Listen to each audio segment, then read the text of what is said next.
Welcome to study time. ഇന്ന് 10ാം ക്ലാസ്സിലെ ബാക്കിയാണ് നമ്മൾ പഠിക്കുന്നത്.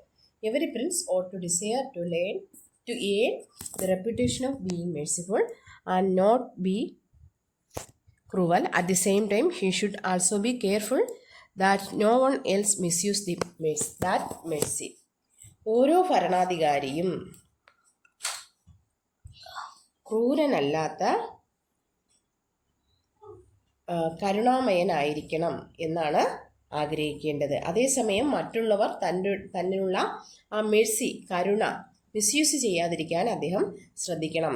A Prince therefore should not care for the ill repute of being cruel while ensuring solidarity and loyalty among the subjects. തൻ്റെ ജനങ്ങൾക്കിടയിൽ solidarity, ഐക്യവും loyalty, വിശ്വസ്തതയും ഉറപ്പുവരുത്തുന്നതിന് വേണ്ടി ക്രൂരൻ എന്ന വാക്ക് ക്രൂരൻ എന്ന വിളിപ്പേര് കേൾക്കേണ്ടി വന്നാലും സാരമില്ല എന്നാണ് പറയുന്നത്. ഇതാരാണ് പറഞ്ഞത്? മാക്കിയവെല്ലിയുടെ കാഴ്ചപ്പാടാണ്. ഒരു കിങ്, ഒരു രാജാവ് എങ്ങനെയായിരിക്കണം എന്നുള്ളതിനെ കുറിച്ചുള്ള വ്യക്തമായ കാഴ്ചപ്പാടാണ് മാക്കിയവെല്ലി പറഞ്ഞിരിക്കുന്നത്. ദി പ്രിൻസ് എന്ന ടെക്സ്റ്റിൽ പറഞ്ഞിരിക്കുന്നത്. ഇതിൻ്റെ അടിസ്ഥാനത്തിൽ ഒരു രാജാവ് എങ്ങനെയായിരിക്കണം? മെഴ്സിഫുൾ ആയിരിക്കണം, എന്നാൽ നോട്ട് ബി ക്രൂവൽ, എന്നാൽ ക്രൂവൽ ആവരുത്, എന്നാൽ കാരുണ്യവാനും ആയിരിക്കണം. എന്നാൽ ജനങ്ങളുടെ സോളിഡാരിറ്റിയും ലോയൽറ്റിയും ഉറപ്പുവരുത്തണം. അതിനുവേണ്ടി ക്രൂരൻ എന്നുള്ള വിളിപ്പേര് കേൾക്കേണ്ടി വന്നാലും സാരമല്ല. പിന്നെ ആ മെഴ്സിഫുൾ, അദ്ദേഹം തൻ്റെ ഉള്ളിലെ കരുണ ആരെങ്കിലും മിസ്യൂസ് ചെയ്യാതിരിക്കാൻ ശ്രദ്ധിക്കണം. എന്തുകൊണ്ടാണ് അങ്ങനെ പറഞ്ഞത്? മിസ്യൂസ് ചെയ്യാതിരിക്കാൻ ശ്രദ്ധിക്കണമെന്ന് പറഞ്ഞാൽ തൻ്റെ രാജാധികാരം തൻ്റെ കൂടെ നിൽക്കുന്ന ആരെങ്കിലും എന്ത് ചെയ്യണം? അത് രാജാവ് എപ്പോഴും ഇമ്പാർഷ്യലായിരിക്കണം, പാർഷ്യാലിറ്റി പാടില്ല. തൻ്റെ കൂടെ നിൽക്കുന്ന ആളുകൾ തൻ്റെ കാരുണ്യം അല്ലെങ്കിൽ തൻ്റെ മനസ്സിലിവ് മുതലെടുക്കാതിരിക്കാൻ ശ്രദ്ധിക്കണമെന്നാണ് അദ്ദേഹം പറഞ്ഞത്. അപ്പോൾ ഒരു ഐഡിയലായ, ഒരു ആദർശവാനായ ഒരു രാജാവിനെയാണ് പ്രിൻസ് എന്ന് പറയുന്ന ദി പ്രിൻസ് എന്ന് പറയുന്ന തൻ്റെ കൃതിയിലൂടെ മാക്കിയവെല്ലി ചൂണ്ടിക്കാണിച്ചു തരുന്നത്. During the Italian Renaissance several women reorganised the significance of humanism. Italian റിനൈസൻസിൽ ഒരുപാട് സ്ത്രീകൾ ഹ്യൂമനിസത്തിൻ്റെ സിഗ്നിഫിക്കൻസ് തിരിച്ചറിഞ്ഞ് മുന്നോട്ട് വന്നിട്ടുണ്ട്. യമങ് ദം, അവരിൽ ഒരാളായിരുന്നു the most notable was the humanist and writer Cassandra Fedele. Cassandra Fedele എന്ന് പറയുന്ന സ്ത്രീ, അവർ ഇറ്റാലിയൻ ഹ്യൂമനിസ്റ്റ് ആയിരുന്നു. She earned a name through her writings and speeching emphasising the importance of providing higher education to woman. അവർ തൻ്റെ റൈറ്റിങ്ങുകളിലൂടെയും സ്പീച്ചുകളിലൂടെയും അവർ പറഞ്ഞു എന്താ, സ്ത്രീകൾക്ക് വിദ്യാഭ്യാസം കൊടുക്കുന്നതിൻ്റെ പ്രാധാന്യം അവർ തൻ്റെ എഴുത്തുകളിലൂടെയും പ്രസംഗങ്ങളിലൂടെയും അവർ ചൂണ്ടിക്കാണിക്കുകയുണ്ടായി. Fedele maintain a lively correspondence with the wealthy Italian lords who championed humanism. അവർ ഇറ്റലിയിലുള്ള വെൽത്തി ആയിട്ടുള്ള ഹ്യൂമനിസ്റ്റ് പ്രഭുക്കന്മാരുമായിട്ട് തൻ്റെ ആശയങ്ങൾ കൈമാറ്റം ചെയ്യുന്നതിന് വേണ്ടി കത്തിടപാടുകൾ നടത്തുകയുണ്ടായിരുന്നു. Her speeches and writings were printed, published and popularised by several prominent publishing houses.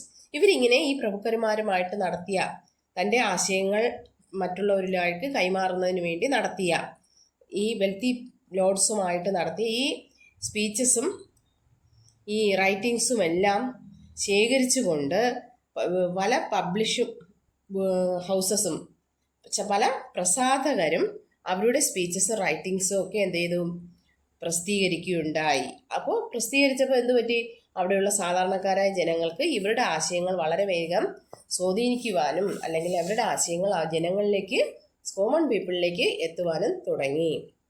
In the due course the influence of Renaissance extended beyond Italy, impact the literature of other countries. ഇറ്റലിയിൽ മാത്രമല്ല മറ്റുള്ള രാജ്യത്തെ ലിറ്ററേച്ചറിലും ഹ്യൂമനിസത്തിൻ്റെ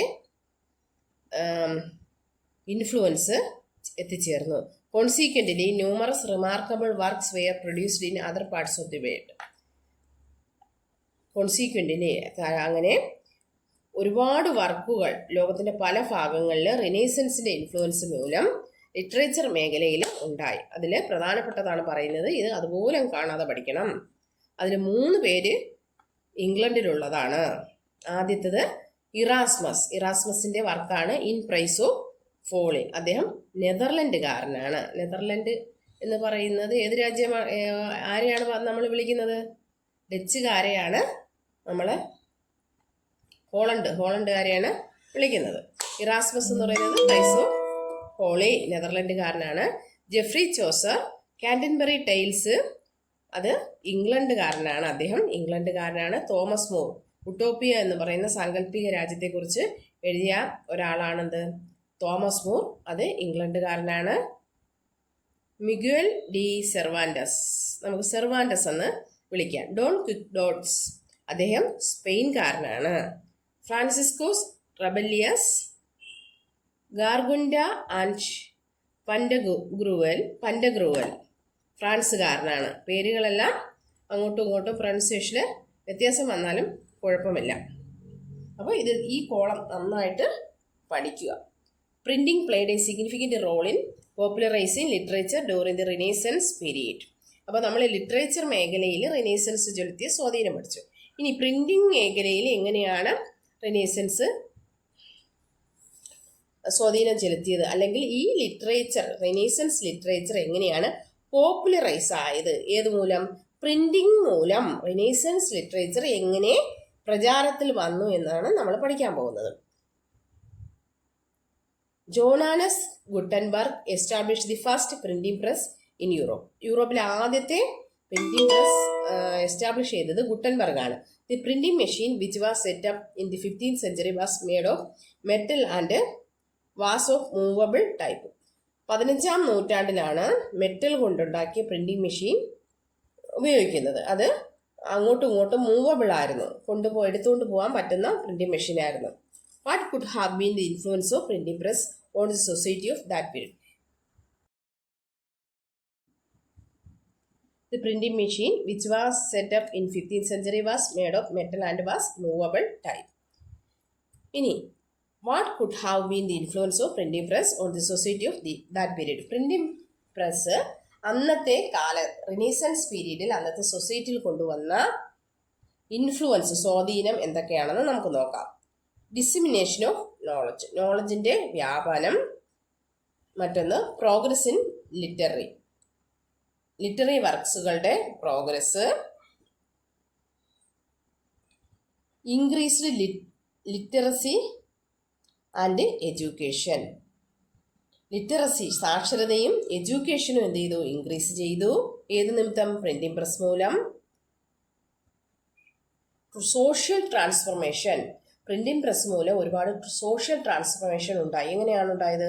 ഈ printing ചെയ്തു വെച്ചിരിക്കുന്ന ബുക്കുകളിലെ ആശയങ്ങളെല്ലാം ജനങ്ങൾ വായിക്കുകയും അന്ന് വരെ ഉണ്ടാകുന്ന തെറ്റായ റോങ് ആയിട്ടുള്ള രീതികളെല്ലാം ചോദ്യം ചെയ്തുകൊണ്ട് അവർ പുതിയൊരു രീതിയിലേക്ക്, മാനവികതയിലേക്ക് തിരികുകയും ചെയ്തു. അതാണ് സോഷ്യൽ ട്രാൻസ്ഫോർമേഷൻ.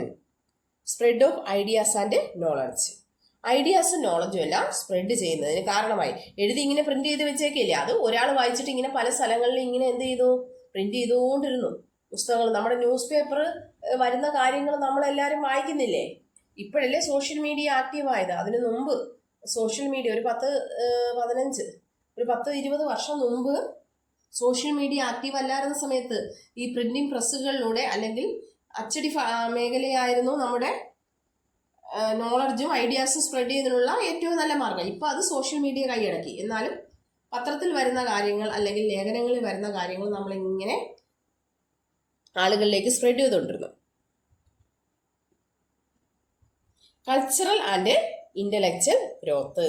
കൾച്ചറൽ, സാംസ്കാരികവും ബൗദ്ധികവുമായ വളർച്ച. ഒന്നുകൂടി പറയാം. പ്രിന്റിംഗ് പ്രസ് സൊസൈറ്റിയിൽ കൊണ്ടുവന്ന ഇൻഫ്ലുവൻസ്. റിനൈസൻസ് പീരീഡിൽ പ്രിന്റിംഗ് പ്രസ് സൊസൈറ്റിയിൽ കൊണ്ടുവന്ന influence. Dissemination of knowledge, progress in literacy, social transformation,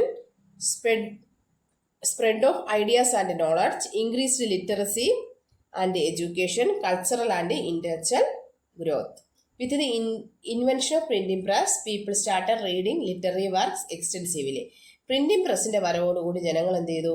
literary സാഹിത്യ കൃതികൾ വളരെ വ്യാപകമായിട്ട് വായിക്കാൻ തുടങ്ങി. മറ്റത് കയ്യെഴുത്ത് പ്രതികളായിരുന്നു, അത് വളരെ കുറച്ചേ ഉണ്ടായുള്ളൂ. പ്രിന്റിംഗ് പ്രസ് വന്നപ്പോൾ ഒരുപാട് അച്ചടിച്ച് ഒരുപാട് പ്രതികൾ എന്ത് ചെയ്തു, ഒരുപാട് ബുക്കുകൾ അച്ചടിക്കാൻ പറ്റി.